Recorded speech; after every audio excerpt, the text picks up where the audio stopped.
si son tan amables, que me acompañen en las Escrituras. Vamos a contemplar dos porciones de la palabra del Señor, las cuales se encuentran en una declaración no muy frecuente, no muy consultada. Y le invito a que me acompañe a Judas, capítulo único. Judas, especialmente en sus versos 20 primeramente y luego verso 3. Este libro muy poco leído, porque muchos creen que es Judas el Iscariote que lo escribió. Por eso no lo leen. Pero este Judas que escribe acá era medio hermano de Jesús. Jesús engendrado por el Espíritu Santo, pero con un padre adoptivo llamado José. Tenía también medios hermanos y este era uno de ellos. Sirvió en el ministerio, escribió esta declaración y en el libro que lleva su nombre, exactamente antes de Apocalipsis, si no lo ha encontrado, con un único capítulo, y en el verso 20, y luego para entender el contexto de la escritura, quiero que contemple conmigo el verso 3, pero el verso 20 de Judas declara: pero vosotros, amados, edificados sobre vuestra santísima fe, orando en el Espíritu Santo, conservaos en el amor de Dios, esperando la misericordia de nuestro Señor Jesucristo para vida eterna. A algunos que dudan, convencedlos; a otros, salvad, arrebatándoles, dice acá, arrebatándolos del fuego; y de otros tened misericordia con temor, aborreciendo aún la ropa contaminada por su carne. Pero el verso 3 de este contexto declara: amados, por la gran solicitud que tenía de escribiros acerca de nuestra común salvación, me ha sido necesario escribiros exhortando a que contendáis ardientemente por la fe que ha sido una vez dada a los santos. Porque algunos hombres han entrado encubiertamente, los que desde antes habían sido destinados para esta condenación, hombres impíos que convierten en libertinaje la gracia de nuestro Dios y niegan a Dios, el único soberano y nuestro Señor Jesucristo. Reitero verso 20, pero vosotros, amados, edificaos sobre vuestra santísima fe, orando en el Espíritu Santo. Queremos considerar esta porción que aparece en Judas capítulo 1, versículo 20. Como dije en el inicio, el contexto histórico de esta declaración o carta fue escrita en tiempos de gran confusión espiritual. La realidad vivida por los creyentes en su momento, cuando esta carta fue escrita, era que muchos estaban siendo presa de falsos maestros, de falsas doctrinas que habían sido introducidas muy sutil, muy sagazmente en el Evangelio para desviar a muchos de su fe. Esto se llama apostasía. Y la realidad que había producido como un impacto negativo era que por esa razón la gracia de Dios la habían convertido en una especie de libertinaje. La gracia había sido tomada como una excusa, pretexto y licencia para pecar. Y eso había debilitado a muchos creyentes en la fe. Y esa razón era suficiente para escribir cuál era la solución preventiva de esto que estaba tocando ese momento, muy similar a lo que vivimos en nuestros días. Así que entonces Judas, y no el Iscariote, sino el medio hermano de Jesús, decide escribir esta carta como siervo de Dios y entendido del tiempo que tocaba para poder intervenir preventivamente en esta realidad que afectaba a muchos creyentes que habían quedado débiles en la fe.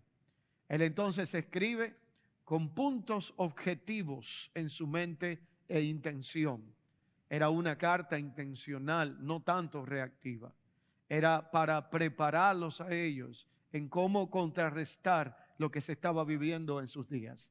Así que la afirmación primera que esta carta contiene era una contienda sumamente activa, que contendieran de manera activa, continua, a favor de la fe.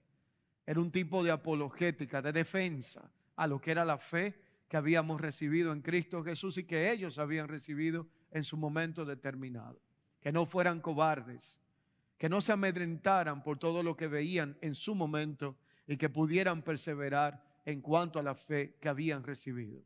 El segundo objetivo en mente que tenía era que ellos pudieran contrarrestar todo tipo de apostasía de su momento.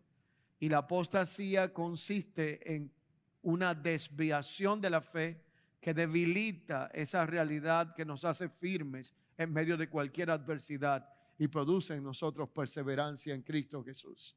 El tercer objetivo en mente que tenía esta declaración o escrito era que ellos pudiesen entender que había una fe que más que ser santa es una fe santísima. Por eso nota que lo que declara este texto se diferencia de muchas otras declaraciones en las Escrituras. La Biblia, desde inicio hasta fin, hace mención múltiples veces de la palabra santo. Habla de utensilios santos, elementos santos, un pueblo santo, un Dios santo. Habla de una cantidad de aspectos, aunque separa a Dios como el santo de los santos, de la singularidad a la pluralidad, atribuyendo a Él una condición absoluta de una santidad innegociable. Pero esta realidad que plantea aquí este texto lo diferencia de muchos otros, porque no habla de una fe que sea santa como una expectativa de parte de Dios para con nosotros.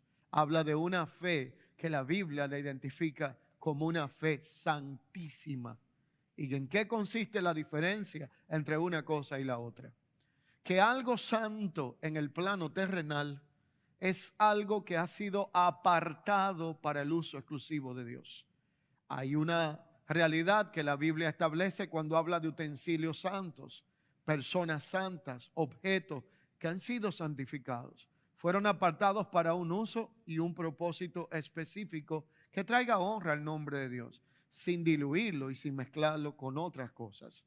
Pero cuando algo ya no se llama santo, sino que Dios lo llama santísimo, entonces no fue que el hombre decidió apartarlo para Dios, sino que Dios mismo de su soberanía dijo, eso me pertenece a mí. La fe no es algo que usted y yo decidimos tener, sino que Dios la estableció como un requisito indispensable para nosotros poder agradarle a Él. Por eso la Escritura establece que sin fe es imposible agradar a Dios. Que es necesario que quien se acerca a Dios entienda que Él existe, tenga fe y crea que Él es galardonador de aquellos que le buscan.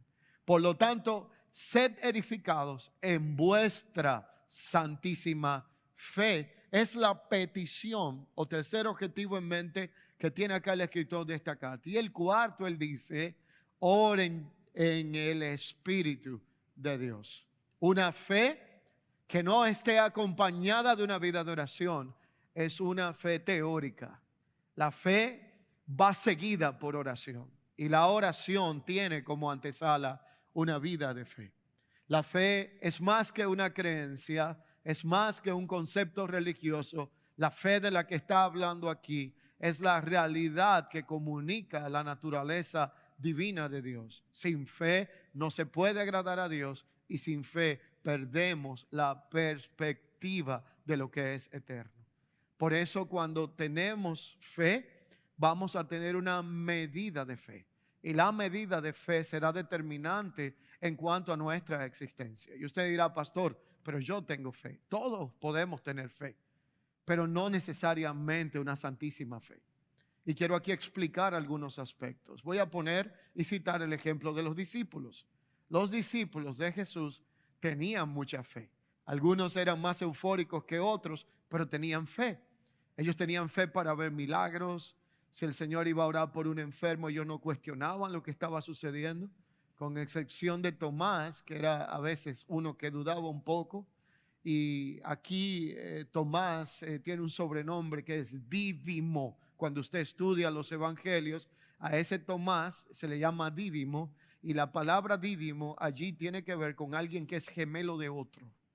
La fe no es un aspecto para vivirlo de manera solo colectiva. Hay momentos que usted tendrá que tomar decisiones, tener posturas, planteamientos, posiciones de integridad que no tienen que ver con la opinión de otro. Es un asunto entre usted y Dios. No depende de la influencia de las masas, ni de lo que la corriente diga, ni la multitud diga, sino la convicción que gobierna nuestro ser. Y aquí en un momento determinado los discípulos que tenían fe para ver milagros, si había una necesidad y Jesús pedía unas cestas o canastas para levantar los panes y los peces y multiplicarlos, los discípulos no tenían problema en creer nada de eso. Ellos tenían fe. Si Jesús decía en un momento determinado, cuando le preguntaban que por qué había que pagar los impuestos o si no tenían con qué pagar los impuestos, y él decía, vayan al río de su momento y busquen un pez que en su boca traerá una moneda. Hay que tener fe para hacer eso, aunque nosotros hacemos igual. La única diferencia es que la boca de nuestro pez se llama el cajero automático. Entramos la tarjeta para ver si el pez dice algo. Y a veces el pez no trae nada, pero a veces trae, ¿verdad? Pero había que tener fe para ir a un río, posicionarse, esperar que saliera un pez que tuviera una moneda en la boca, comer la moneda, tomarla y llevarla a pagar el impuesto. Eso es fe. Dígame si ellos tenían fe o no. Rompieron un techo, entraron a un paralítico. Vieron cómo el Señor sanó a la hija de Jairo, levantó muertos, enfermos, libertó endemoniados, tenían fe. Pero a medida que Jesús iba hablando, las cosas que vendrían cuando Él cumpliera el propósito de la cruz, y quiero que le preste mucha atención a esto que voy a decir, por favor. Y Jesús le iba diciendo las persecuciones que le esperaban, los días de hambruna y de necesidad que vivirían, la cárcel que le esperaba, los momentos donde serían perseguidos por su nombre, blasfemados, quizás humillados por creer en Él. Los discípulos se dieron cuenta que tenían fe para ver milagros, para ver cautivos siendo libres, para ver provisión divina, para ver muchas manifestaciones del poder de Dios, pero no tenían la misma dimensión o medida de fe para permanecer firmes cuando venían días de adversidad. Lo voy a plantear de esta manera. Usted puede tener fe para ver milagros y ser un cobarde para enfrentar pruebas. Usted puede tener fe para que Dios provea en su necesidad y desde el momento que llega la adversidad pensar que Dios se olvidó de usted y no perseverar ni un día confiando en que Dios puede obrar a su favor. Podemos tener fe transaccional, pero una fe que permanezca y nos dé perseverancia es una fe a prueba de dificultad, a prueba de fuego, a prueba de persecución, de adversidad y toda circunstancia. Y por eso ellos se dieron cuenta que su fe era como una moneda de intercambio que daba para recibir cosas, pero no para perseverar en los tiempos de adversidad. Y le hicieron una petición inusual. Dijeron, Señor, aumentanos la fe. ¿Cuál fe ellos necesitaban que Él aumentara en ellos? Era una fe santísima. Era una fe que le iba a dar perseverancia.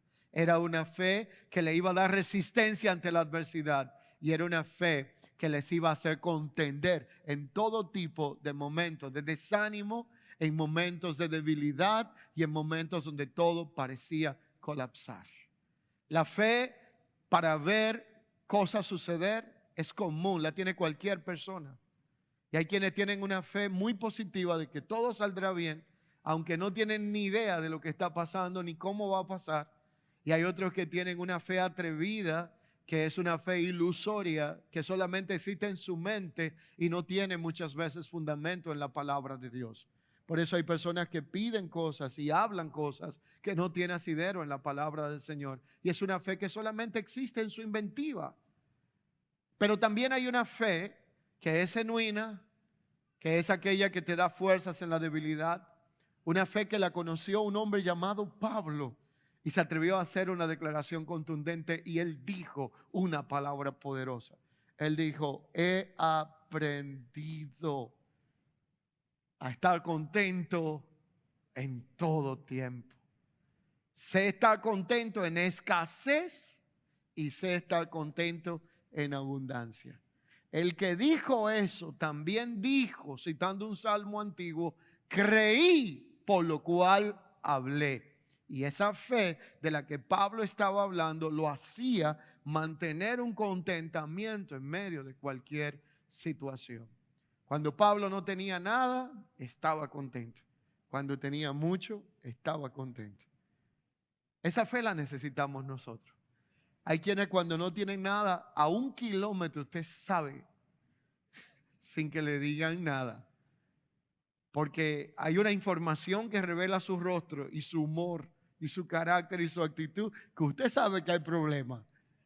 Pero hay quienes cuando tienen mucho también tienen problemas. Porque eso le eleva el ego a la máxima potencia. No saben vivir en el contentamiento, sino en el extremo. El contentamiento es el equilibrio de mantenerme en una postura a pesar de la presión y el conflicto que puede estar obrando en mi vida.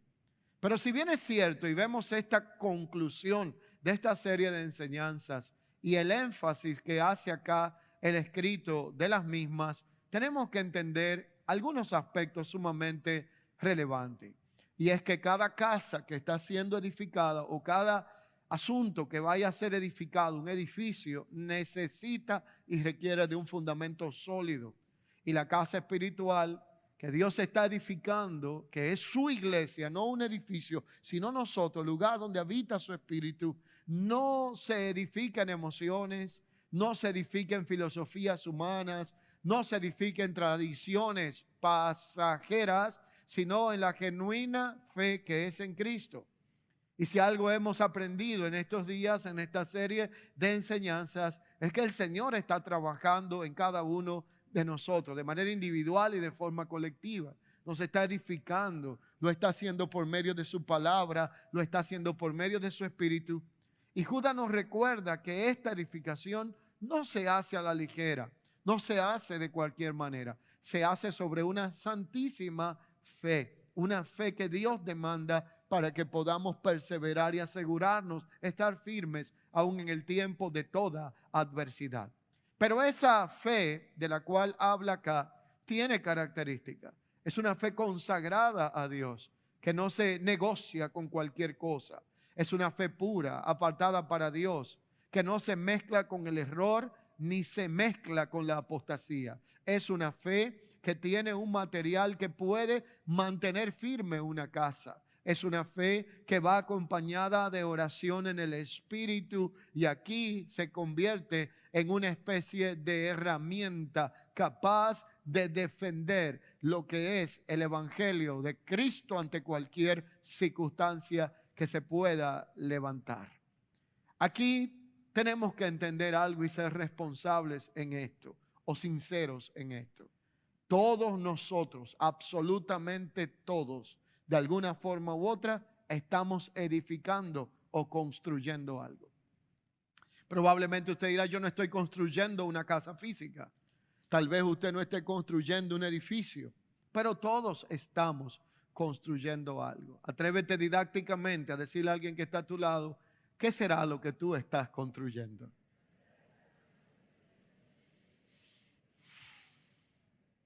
Todos estamos construyendo algo en la vida. Algunos están edificando sueños, otros edifican proyectos, otros edifican reputación, otros están construyendo probablemente riquezas. Pero la pregunta que cada uno debemos de hacernos es, lo que tú estás construyendo, ¿sobre qué fundamento lo estás edificando? Hay quienes edifican en sueños y construyen sueños y viven soñando la vida entera y no despiertan nunca y se van en un sueño. No sé si a usted le ha tocado conocer o hablar con personas que viven en un sueño y no despiertan nunca. y se autoalimentan el sueño. Y te hablan de cosas que no tienen ni pie ni cabeza y usted no encuentra ni cómo desempacarlas. Carentes de realidades, ilusiones, argumentos, proyectos que nunca suceden ni van a suceder porque solo existen en esa mentalidad. No son reales, no tienen sustento. Usted lo somete a un detector de mentira y el detector de mentira, no por carencia de efectividad en la pulsación y en otro aspecto, pero el detector de mentira sale ileso diciendo que está hablando la verdad porque el sueño es tan grande de quien lo está contando que se creyó la mentira y para él asume como una verdad. Pero también hay quienes están construyendo en su propia reputación. Líbrelos Dios de que un día alguien los calumnie. Porque si lo único que tú tienes es tu reputación y alguien se te levanta en contra, entonces se colapsó todo. Y puedes perder hasta la vida de eso. Y eso pasa en la vida. No todo lo que se dice es como se dice. ¿Cuántas cosas piensan de cada uno de nosotros? ¿Cuántas personas hablan mal de usted, de mí, argumentan? Y no es verdad. Nuestra mayor reputación se llama Cristo en nosotros. Pero hay quienes construyen en riquezas, edifican en riquezas, pero no ponen a Cristo como fundamento. Y un día, de buenas a primeras, todo lo movible puede ser sacudido y colapsar. Y allí descubrimos que la realidad que sostiene todas las cosas es el fundamento sobre el cual nosotros construimos. La Biblia identifica a Jesucristo como la piedra angular, la roca firme, inconmovible, el fundamento donde debemos de ser edificados. No es malo que usted prospere, no es malo que usted sueñe, no es malo que usted construya cosas, tenga proyectos.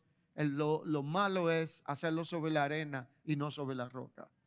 El resultado del que construye sobre la arena es el colapso y la catástrofe. El que construye sobre la roca tendrá perseverancia y sostenibilidad en el tiempo. Construir sobre la arena es construir solamente pensando en lo que desaparece y es temporal. Y construir sobre la roca es construir pensando en lo que permanece y es eterno. Lo eterno no se edifica sin fe. La fe es la única capaz de llamar a las cosas que no son como si fueran. La fe es la única capaz de creer contra adversidad y contra todo tipo de circunstancia. Y ser edificados en la fe es garantía del presente y del futuro. Porque la fe no solamente me sostiene en el hoy, sino que me da fortaleza para el mañana.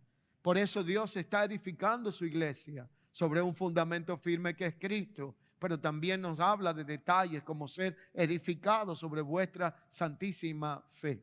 Y la Biblia nos enseña que no todo fundamento es firme ni eterno.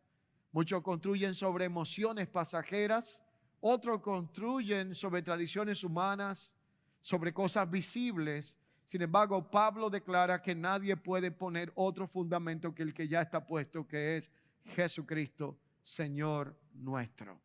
Así que en esta realidad necesitamos ser edificados y aquí la edificación la plantea como una acción continua y personal. Por eso aquí la palabra edificación demanda continuo y constante proceso de labor en algo que se está construyendo. Saber que nuestra santísima fe es un fundamento que Dios establece y demanda para que podamos sobrellevar los días de adversidad que podamos vivir. Esta fe no se edifica en el hombre, no se nutre de filosofías, esta fe no se nutre de argumentos. La Escritura dice que la fe de la cual está hablando Judas viene por el oír, pero aclara por el oír la palabra de Dios. Pero esta fe tiene que ir acompañada de una acción. Y la acción primaria de la fe es la oración. Por eso la falta de oración es considerada pecado. Cuando no oramos le decimos, Dios, no te necesito en mi vida. Y cuando decimos a Dios, no te necesito en mi vida, entonces estamos yéndonos contra la dependencia y estamos hablando de una autosuficiencia que en algún momento será sometida a prueba. Pero cuando oramos estamos diciéndole al Señor, te necesito en mi vida. Juan capítulo 15, versos 5, 8 y en diferentes áreas explica cómo separados de Él nada nosotros podemos hacer. Pero la Biblia también establece algo muy interesante en ese contexto. Cuando nosotros oramos, dependemos de Dios. Y cuando nosotros dependemos de Dios, entonces sometemos a Él nuestros pasos. Dejamos que Él gobierne nuestra vida. Un hijo de Dios no anda por suertes. La Biblia le llama a la suerte, al que anda por suerte, sortílago. Y en el libro de Deuteronomios, en capítulo 18, entre otros, 9, 18, con exactitud, no tengo el texto específico, pero declara allí que hay de aquellos que hacen pasar a su hija o su hijo por fuego. Hay de los sortílagos. Un hijo de Dios no anda de suerte. Usted y yo no dependemos de suerte si estamos en Cristo. No hay mala suerte ni hay buena suerte. Lo único que tenemos es propósito para cumplir en nuestra vida. Así que si usted es lo que argumenta que tiene mala suerte porque nada le funciona, la pregunta primera es, ¿cuándo fue la última vez que usted sometió a Dios su proyecto y sus planes? ¿Cuándo fue la última vez que consultó a Dios antes de dar un paso y tomar una decisión? El problema no está en la suerte. El detalle consiste en la voluntad, en la obediencia y en el propósito de Dios para con nuestra vida, que tiene que cumplirse, y para ello necesitamos someter a Dios nuestros caminos si queremos garantía de que nos vaya bien. Todos podemos hacer un recuento de nuestra existencia y darnos cuenta que en algún momento el no haber consultado a Dios trajo grandes resultados funestos, pagó una factura muy alta y consecuencias de retraso en el presente y a un retraso generacional. Cuando desobedecemos a Dios se producen retrasos en nuestra vida. Cuando consultamos a Dios y lo hacemos con fe, creyendo y dispuestos a saber que su voluntad siempre será buena, agradable y perfecta, vamos a tener grandes resultados, aunque no entendamos en el momento específico. Hebreos capítulo 11, verso 1 dice algo poderoso. Ahora bien, la fe es la certeza de lo que se espera. Y aquí la palabra certeza se relaciona con sustancia. Es una sustancia que comunica expectativa en aquello que se está esperando. Pero luego entonces declara, es la convicción de lo que no se ve. Y aquí la segunda declaración es demostración. Entonces hay dos cosas que comunica Hebreo 11.1. Una, sustancia, y otra, demostración. Pero cuando habla esta declaración, nos recuerda que nuestra vida espiritual como casa de Dios no se sostiene con lo visible, sino se sostiene de lo eterno, de lo que es invisible. Y esa realidad nos lleva a nosotros a entender que cuando somos edificados en la fe, dejamos de depender de lo temporal y de lo pasajero para empezar a depender de aquello que es eterno. ¿Cuáles tipos de fe podemos identificar de manera práctica? Voy a hablar de por lo menos 4. Número 1, una fe intencional. La fe intencional es aquella que se ejercita en el propósito. Es una fe con intención, basada en la palabra de Dios y que se enfoca en agradar a Dios en aquello que hacemos.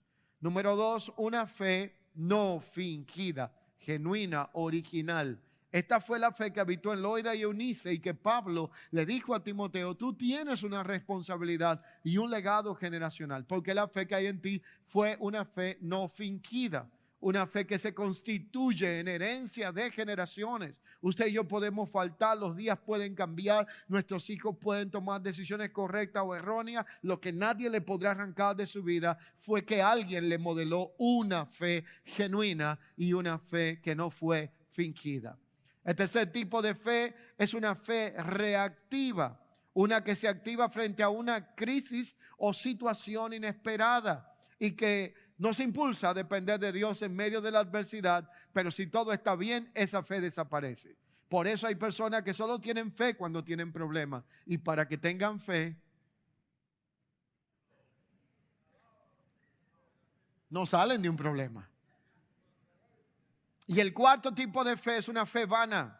Una fe sin frutos, sin fundamento, que se queda en palabras sin producir una transformación real. Y hay quienes oran con una fe de su propia inventiva y piden cosas que no tienen nada que ver con lo que es la voluntad de Dios. La oración tiene un combustible que la activa y la pone a funcionar y se llama la fe. Cuando hay una oración que es contraria a la palabra y al propósito de Dios, es porque el combustible que la alimentó es una fe que no es una fe genuina. La fe no es un empecinamiento para yo hacer lo que yo quiera y que Dios tuerce el brazo para darme lo que le estoy pidiendo. La fe no es una postura necia de alguien que decidió que le voy a torcer la voluntad a Dios para que se cumpla la mía. La fe es una convicción profunda que se sustenta de la palabra de Dios, y la palabra de Dios es la que comunica la voluntad de Dios para con nuestra vida. Y esta realidad nos lleva a nosotros a conocer una fe que produce confianza, una fe verdadera, y esta confianza nos permite vivir en seguridad, en paz y en reposo, aún en medio de cualquier adversidad. ¿Qué produce esta fe genuina? Número uno, nos lleva a creer, a aceptar como verdadero lo que Dios ha dicho sin dudar de su palabra más allá de las circunstancias que estamos viviendo. Número dos, nos lleva a confiar, depositar nuestra vida y nuestra decisión en el Señor, reconociendo que su voluntad siempre será buena, agradable y perfecta. Tres, nos lleva a estar seguros y vivir en la certeza de que Dios no falla, no se olvida de nosotros y tampoco llega tarde. Dios nunca llegó tarde, nunca llegó tarde. Él nunca se fue, que es diferente. Él siempre estuvo ahí, aunque no estuviésemos viendo lo que estábamos esperando. Y esa fe es un fundamento eterno, pero esa fe también tiene una gran diferencia.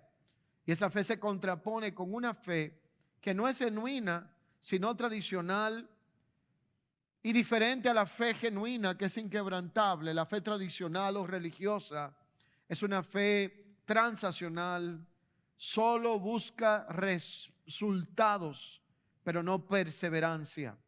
Es una fe que busca provisión, pero no al Dios que provee. Es una fe que busca resultado inmediato, pero no se ejercita en la paciencia. Es una fe microondas que solamente busca que Dios haga lo que yo quiero, cuando yo quiero y como yo lo pida. Pero la voluntad de Dios no siempre se moldeará a la nuestra, sino que la nuestra está llamada a someterse a la voluntad divina. Y esa fe es frágil porque depende de circunstancias favorables para estar fuerte. Es una fe tan frágil que se desmorona cuando llegan dos aspectos fuertes a nuestra vida. El primer aspecto se llama las pruebas. Y esa fe se derrite, desaparece cuando estamos en momentos de prueba, porque esa fe transaccional solamente reacciona cuando las cosas están bien. Pero hay una cosa más fuerte que la prueba. Míreme así. ¿Usted cree que hay algo más fuerte que la prueba? Sí. ¿Qué es? Y se habla muy poco de esto. Se llama el silencio de Dios. Vamos a ver, lo repito. El silencio de Dios es más fuerte que cualquier prueba que usted pueda estar pasando. Pues cuando usted está pasando una prueba, usted por lo menos sabe lo que tiene enfrente. Pero cuando Dios decide hacer silencio ante algo que estamos clamando y pidiendo continuamente, entra en nosotros un estado de ansiedad, de preocupación, y no siempre el silencio de Dios es porque nuestro fin no vaya a ser maravilloso. Lo que pasa es que en el silencio de Dios es formado nuestro corazón. En el silencio de Dios es ensanchada nuestra paciencia. A veces cuando Dios decide hacer silencio, la Biblia explica que Dios calla de amor. Ay, Dios mío, voy a repetir esto. Hay veces que Dios nos ama tanto que se calla para que nosotros No argumentemos en nuestra naturaleza humana, no busquemos la ecuación, la explicación. Él hace silencio y en el momento determinado, cuando vuelve y habla, entendemos por qué estuvo callado, porque nuestra capacidad de audición no era suficiente para la frecuencia de lo que Él tenía que decirnos, y nos ama tanto que hay momentos que Dios decide hacer silencio, pero en ese momento nuestra vida entra en un estado fuerte de ansiedad y de preocupación si no tenemos una fe genuina capaz de perseverar. Por eso cualquiera puede tener fe para ver milagros, para ver liberaciones, para pagar el alquiler, para pagar la hipoteca, para que se le suplan las necesidades, pero no tienen fe para perseverar. Por eso los discípulos dijeron: aumentanos la fe. Hemos visto milagros, hemos estado contigo, somos testigos, pero si vienen días fuertes, no sabemos si nuestra fe tenga la medida para soportar eso.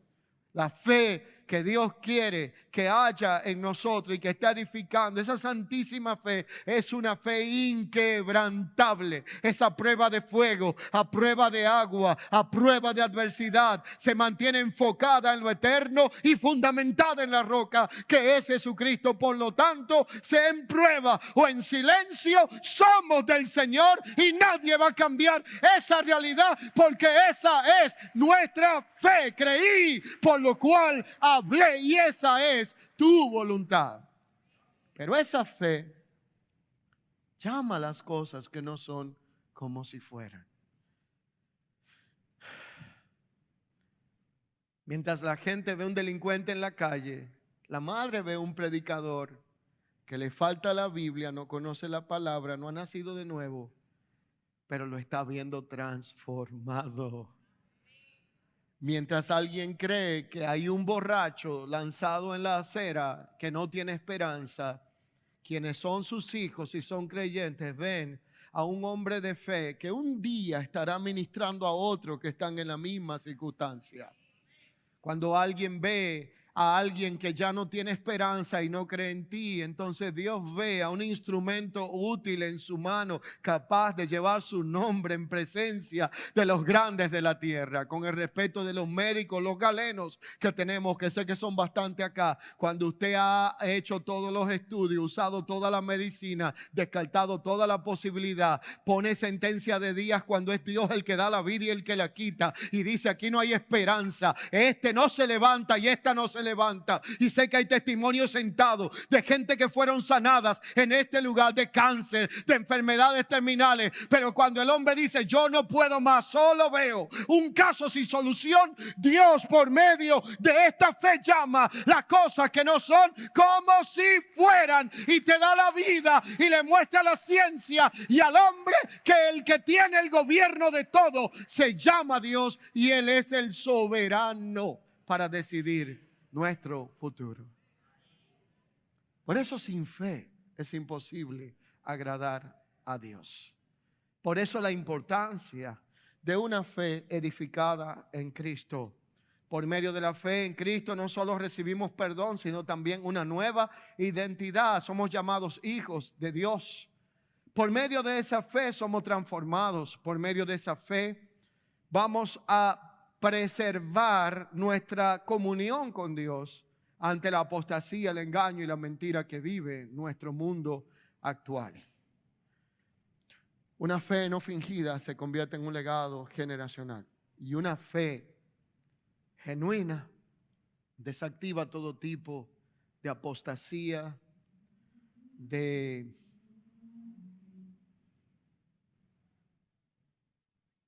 mentira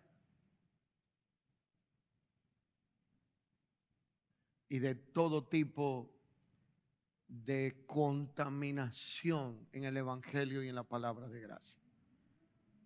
Mire, yo quiero hacer un enfoque de algo desde una óptica muy alta, con mucha altura. No tengo tiempo para perderlo en temas de contención, de crítica, ni nada de eso. No es mi intención. Pero hoy día han surgido unos fenómenos hablando de la palabra de Dios y de Cristo, sin fundamento, con una jerga, con una imaginación inspirada por cualquier cosa menos por el Espíritu de Dios, que han convertido el Evangelio en un hazme reír. Hace unos días vi un reporte de un análisis que se hizo en Iberoamérica y calificaron a República Dominicana como uno de los lugares donde más herejes y personas hablando ilusiones que no tienen nada que ver con la palabra hay. Lógicamente lo hay en todos lugares. Lo que pasa es que lo de nosotros se han hecho populares en YouTube y en las redes sociales porque la mayoría de creyentes aplauden lo que debiera darnos vergüenza. Detrás de ese sopla, detrás de ese, esas frases muy pegajosas que hoy día hay y que la mayoría lo sabe, ¿de qué hablo? Se esconden las herejías más grandes. Vi algo en estos días muy bochornoso. Alguien que en las redes era viral y la pregunta me la hizo alguien que no era creyente. Alguien diciendo y asumiendo una visión espiritual que tuvo. Vio un ángel que se le apareció. El ángel se quitó la cabeza y se la puso en el brazo. ¿Usted se imagina una cosa así? Y le dijo una cosa que si él no la decidía o la hacía, el Señor no la iba a hacer hasta que él no tomara la decisión, no sé de qué cosa en la tierra. ¿Quién se cree una persona para hablar semejante cosa? Y la Biblia le llama a esto manchas en vuestros ágapes. Pero más malo es el que aplaude una cosa así. El que lo repostea, el que lo hace viral, el que se une a esto. Nosotros estamos en un momento digno de revisar los fundamentos teológicos que caracterizan la vida de fe. Si hay una cosa que yo entiendo es que Dios llama soberanamente al que Él quiere.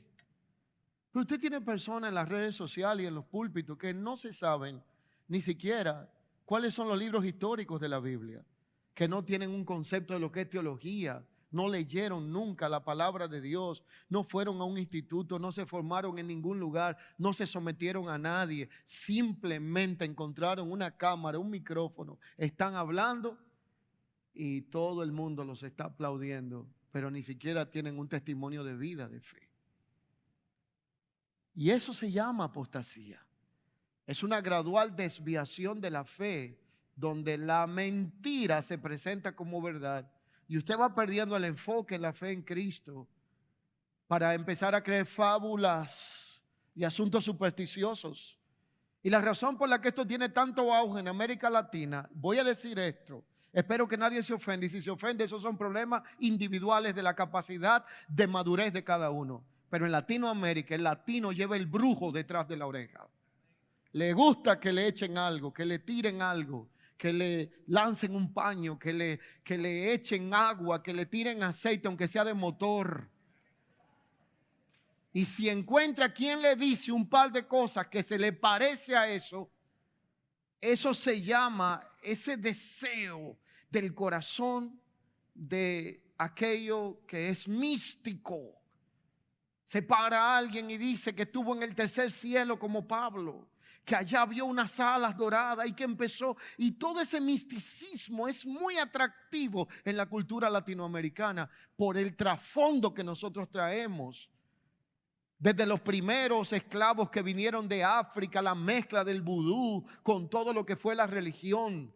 Como cuando los imperios colonizaron, sobre todo el imperio de Roma, para no tocar la creencia de los pueblos, empezó a mezclar la santería con las prácticas paganas que encontraba, porque sabía, Roma entendía en su momento que cuando ellos conquistaban y colonizaban los pueblos, ellos podían hacer todo, tomar el oro, la riqueza, venir a engañar a los indios y cambiarle espejitos, pero no tocarle las creencias. Entonces decidieron mezclar sus imágenes idolátricas con el trasfondo de ocultismo que las naciones tenían con la santería, con el vudú, con la brujería. Y entonces hicieron un híbrido de las dos cosas para atraer entonces algo que la gente pudiera valorar. Y ese misticismo se lleva en las entrañas. Por eso la gente, cuando usted le habla la palabra de Dios, le da un sueño profundo, se aburren. Pero cuando usted le hace 2 o 3 efectos especiales, se sienten atraídos. Yo hablo de los inmaduros. Pero cuando usted tiene una fe inquebrantable, una fe santísima, edificada no en los conceptos del hombre ni la inventiva humana, sino en la palabra de Dios. Usted sabe que el cielo y la tierra pasarán, pero su palabra no pasará. Por lo tanto, la fe de la que está hablando el Evangelio, la fe de la que está hablando Judas, es una fe no adulterada y una fe capaz de darnos persistencia y perseverancia para contender ardientemente por ella, entendiendo que es la fe de Jesucristo. La fe de la cual estoy hablando es una fe de la cual Lucas 18:8 hizo una pregunta a Jesús mismo. Y él dijo a los que le escucharon en su momento: cuando venga el Hijo del Hombre, ¿hallará fe en la tierra? No estaba hablando de la fe transaccional, no estaba hablando de la fe mística y supersticiosa. Esa la encuentra cualquiera en cualquier lado. Está hablando de una fe no adulterada y una fe inquebrantable, que es la fe que tiene como fundamento a Cristo. La apostasía es el abandono deliberado de la verdad, es el desvío de la verdad. Pero esta fe inquebrantable y una fe incontaminada tiene características. Y voy a mencionar 7 de ellas para aplicar esta enseñanza y concluir. La primera característica de una fe genuina es que ve lo invisible. La segunda característica es que llama las cosas que no son como si fueran. La tercera característica es que no necesita ver para creer, sino que cree sin haber visto. La cuarta característica es que esta fe no es estéril, sino que produce fruto. Quinta característica, genera confianza y seguridad. Sexta, produce gozo y paz y reposo en medio de la prueba. Y la séptima característica es que se mantiene firme y perseverante, y esta fe produce como resultado que podamos velar y estar firmes aún en medio de cualquier adversidad. Pero lo que esta fe edifica, lo edifica con convicciones firmes, con acciones coherentes y con palabras llenas de verdad. Por eso 2 Corintios capítulo 4:13 se cita un salmo antiguo y Pablo dice: creí, por lo cual hablé. Esa fe confiesa, esa fe actúa, esa fe edifica. Pero esta fe tiene una implicación personal, tiene que traer un impacto a nuestra vida, tiene una implicación comunitaria, corporativa. Es el cuerpo de Cristo. Hablamos uno a otro con salmos, cánticos, himnos espirituales. Se acaba el lenguaje de que la piña está agria, la cosa está mala, la pelea está fuerte. Usted tiene que entender que somos bendecidos no por lo que tenemos, sino por lo que Dios dijo de nosotros desde antes de la fundación del mundo. Por lo tanto, ese lenguaje de queja continua tiene que cambiar en nuestra vida. Desde que yo nací hasta hoy, que he tenido unos añitos de vida, nunca he oído un dominicano decir que enero viene bueno. ¿Lo ha oído usted eso? Son como paradigmas que tenemos en la cabeza. Desde diciembre, de inicio, hay que prepararse para enero. Por todo enero nos preparamos. Pero es la mentalidad que traemos. El disco duro hay que resetearlo. Que guarden pan para mayo. Y para junio y agosto y septiembre siempre hay que guardarlo. Son paradigmas. De alguna forma u otra, tiene que tener un impacto comunitario, de lo personal a lo comunitario. ¿Cómo yo comparto esta fe? Es un punto interesante. Y por último, tiene una implicación espiritual. Por eso la oración es un adorno, es un cimiento. Y ese cimiento es el que hace que nuestra fe pueda ser firme. Y para ello necesitamos continuamente depender del Espíritu de Dios. Dios quiere que entendamos que Él está edificando nuestra casa espiritual. Y no son estas paredes y no es un edificio que ya está construido. Está edificando el templo de su espíritu. Y ahora yo quiero comentarles esto a manera ilustrativa para cerrar esta enseñanza. Se cuenta que en una ocasión hubo un hombre muy acaudalado que decidió llamar a los únicos 2 hijos que tenía para encomendarles una tarea muy importante. Les dijo: lo que le voy a pedir es el acto más demandante de mi vida. Voy a poner una porción significativa de recursos en la mano de cada uno igual. Le voy a dar la oportunidad de buscar un terreno a cada uno y quiero que cada uno me edifique una casa. Así que había uno de ellos que era un entendido sabio y otro que sabía demasiado. Y el entendido sabio dijo: bueno, esta petición es de papá y él no acostumbra a pedir este tipo de cosas así, por lo tanto yo voy a construirle. Se encargó de hacer una evaluación, buscó entre los obreros los mejores que había. Buscó de los materiales, cotizó todo tipo y buscó los mejores que había. Y cuando fue a edificar, se aseguró de que el terreno no era pantanoso, no era un terreno arcilloso, no era un terreno que tenía desplazamiento. Hizo todo lo necesario, los estudios concernientes. Y cuando llegó la hora de ejecutar el proyecto, se dio cuenta que cuando evaluaron el presupuesto, todo el presupuesto estaba comprometido, no le sobraba absolutamente nada. Y él decidió construir la casa que su padre le pidió. Y puso manos a la obra. El otro, que no era sabio, sino que tenía demasiada sabiduría, hizo lo mismo, pero al inverso. Investigó todos los trabajadores y obreros y contrató los peores que había y más baratos para ahorrar en el presupuesto. Fue a los lugares de expendio y buscó los materiales más baratos y menos duraderos y hasta sin garantía para rendir el presupuesto. Y cuando fue a construir, vio buenos terrenos, pero buscó el más barato sin verificar que ese terreno pudiera tener garantías y que pudiera colapsar en algún momento. Construyó la casa y le sobró la mitad del presupuesto. Y cuando llegó la hora y los 2 fueron llamados por su padre, el que construyó todo fue y le dijo: padre, he hecho lo que me pediste. Aquí está tu casa, los mejores obreros, el mejor material, la mejor construcción, la mejor edificación en el mejor fundamento y terreno. El otro vino y se presentó y dijo: padre, aquí está tu casa. Yo hice una casa muy bonita por fuera, espaciosa, te va a gustar mucho, como tú la pediste. Pero tampoco le dijo que le sobró la mitad del presupuesto. Lo guardó por si acaso. El padre le pidió la llave a ambos y cuando se la dieron, la tomó. Le dijo: hijos, gracias por haberme agradado, obedecido y honrado mi petición.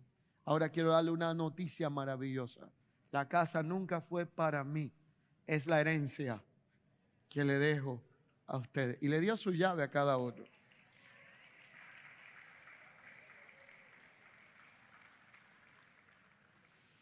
Mire, el interés de Dios en que usted y yo seamos edificados como casa espiritual, ¿a qué más nos beneficia a nosotros?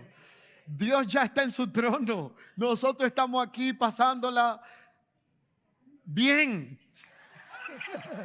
Sí, porque tenemos que hablar fe. Dios ya venció la muerte. Nosotros todavía estamos en el proceso de tener que enfrentar eso un día. Su cuerpo y su naturaleza es incorruptible, Él es eterno, omnipotente, omnipresente, todopoderoso. Usted y yo somos seres espirituales habitando en un cuerpo humano, temporal, y que un día vamos a tener que enfrentar la adversidad. La gran noticia, todo lo que usted y yo hoy estamos construyendo en obediencia, conclusión de esta serie, la casa que Dios está edificando, no es para Él disfrutarla, es para que usted y yo comencemos a disfrutar una realidad en Cristo que haga mucho más bendecida esta vida que nos ha sido otorgada.